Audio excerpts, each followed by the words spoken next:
Assalomu alaykum, hurmatli qishloq ahli, qishloqdoshlar, qarindoshlar.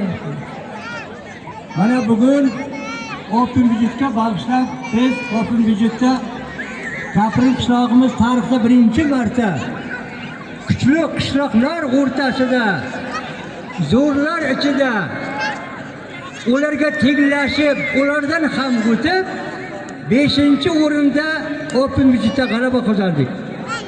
Bu muvaffaqiyat bilan butun qishloq xalqini, kattadan kichikgacha hammasini chin ko'ngildan, chin yurakdan tabriklayman.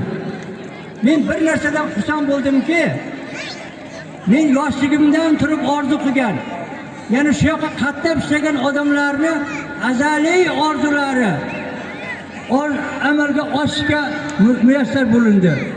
Oldin bu qishloq shunday qahramonni ko'rsatib, yonidan pul to'lab tosh yo'llar chiqardi. Bu bilan ko'pchilar oldida Kaprin qishlog'i borligi namoyon bo'ldi. Mana bugun esa Open Vijitda 14 ta qishloqning ichida 5-o'rinda o'sha marrani egalladi.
Yurtga solgan davrig'in ko'ring.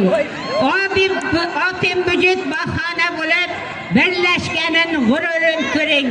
Yigitlarin hamjihat bo'lib ovoz to'plab yurishin ko'ring. Bir yoqadan bosh chiqarib mushni birga urushin ko'ring. Qishloqdagi har bir tirikjon chin yurakdan qo'llashin ko'ring. Qo'llarini duoga ochib marra sari yo'llashin ko'ring. Yangi yo'llar ochishib Bismillah deb kelajak uchun yangi yo'llar ochishing ko'ring. Birdamlikning urug'larini kelajakka sochishing ko'ring. Kimdir bilib, kimlar bilmagan kafirinning orini ko'ring.